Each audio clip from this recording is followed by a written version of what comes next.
It's a very sunny morning here in Portugal, sunny and windy, and I just have my double espresso, and I'm sitting here, it's morning time, and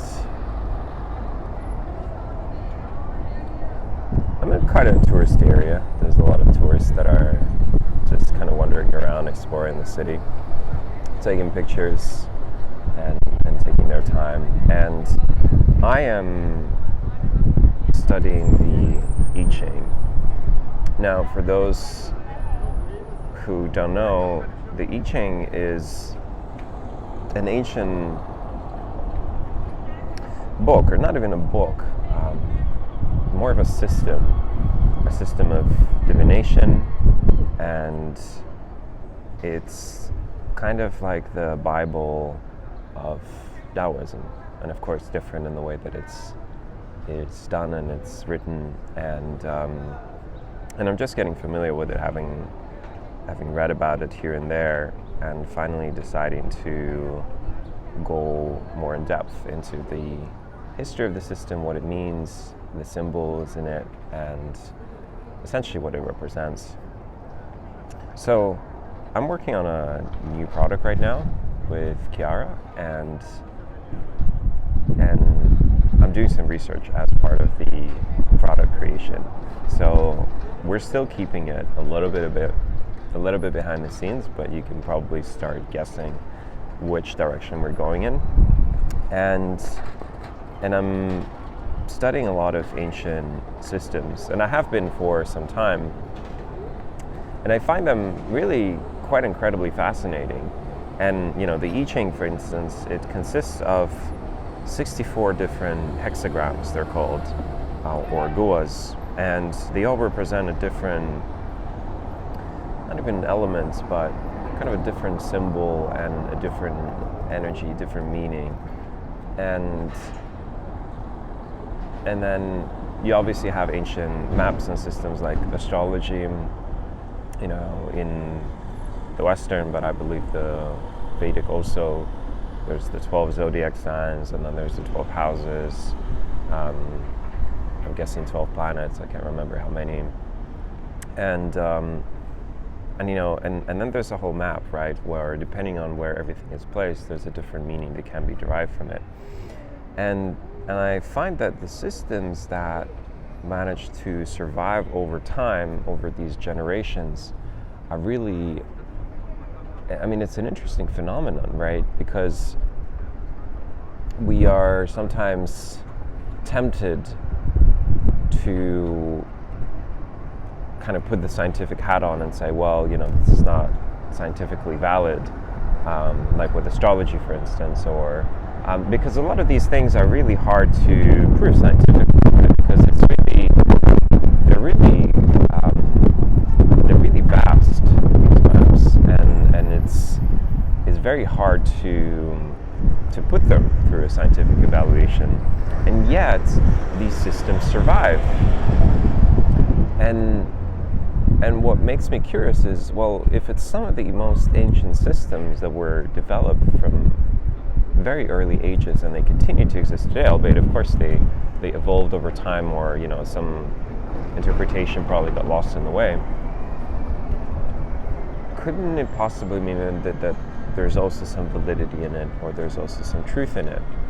And let's take astrology, for example. There's the mainstream narrative of astrology is silly, right? It's just a bunch of horoscopes that you have in a magazine, and it means nothing, right? It's just all superstition or self-fulfilling prophecy, and there's not really any depth behind it. And well, let's allow that possibility.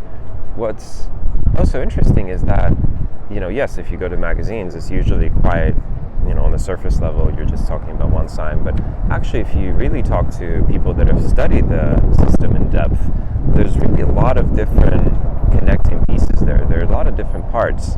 And what becomes interesting is it's actually quite complex as a system, and it can explain a lot from, obviously the natal chart of a person, so you can kind of talk about the tendencies or the archetypal tendencies, and you can also look at events. But what makes me curious is, let's say the system is actually valid and it is really powerful. Wouldn't it be in the interest of someone to spread a mainstream narrative that this is all bullshit? Because perhaps some people are actually using it for, whether it's predicting or kind of understanding the world. And if you look into the history also, even someone like JP Morgan, the founder of the JP Morgan Bank, he has this quote: billionaires don't use astrology, billionaires do. And he was really interested in astrology, and there are different kind of texts about this. So as I dove into more and more this intersection of business and spirituality, I've noticed more and more there are these entrepreneurs that are relying on different tools or turning to spirituality for answers or for depth or for an edge, essentially.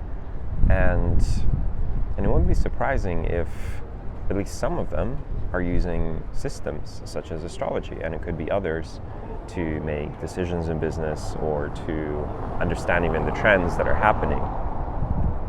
So for me personally, I believe that the influence of planets and the moon and the cosmos in itself is undeniable, right? We are, this is all interconnected, right? So the way that the sun is there, the moon, the way that it's orbiting, the way that all the planets are moving, there's a certain influence there that it's having on the Earth. Now, whether we as humans have the right map to explain that influence is a different question, right? And that's the question of, is astrology, or at least the map of astrology that we have, actually correct? And potentially, partially at least, right? It might also be incorrect because we're still interpreting it through our human subjectivity and kind of creating narratives and so on and so forth. But this is really fascinating. I mean, you have other systems, like I mentioned the I Ching, and there's the Nordic Runes, for instance. Obviously, there's the Tarot, which is a little bit more modern, you would say. There's a chakra system, and there are all these different collections and systems of symbology that, in a way, for me, they take the attempt to explain reality in a coherent system. Not just like reality just is, it's completely messy, it's chaotic, we can't explain it. And rather, well, perhaps if you really look at reality and also what's kind of less obvious or more unseen, there's certain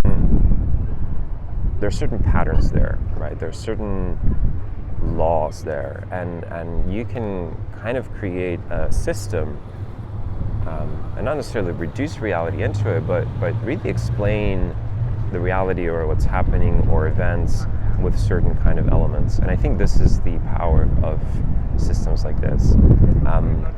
And we continue to see this evolving. I mean, even in more modern times, we have something like human design, which was developed by Ra Uru Ha, a mystic essentially, but a really fascinating man who, allegedly downloaded or, got access to this whole system and was able to really develop it kind of out of nowhere.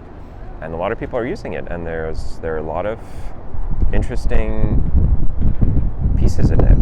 And this is kind of, this also takes some inspiration from I Ching. There's, it's looking at astrology, but it's also adding something new to it.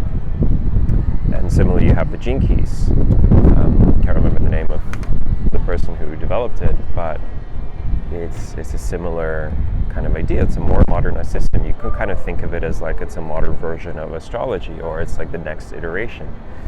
And so we have these maps that give us the foundation to create something new, but obviously also the world is changing, and while something in those maps is perhaps eternal or transcends generations, we're also creating new maps or new frameworks and new systems that help us reflect modernity or something that has evolved since then. And to me, that's really fascinating.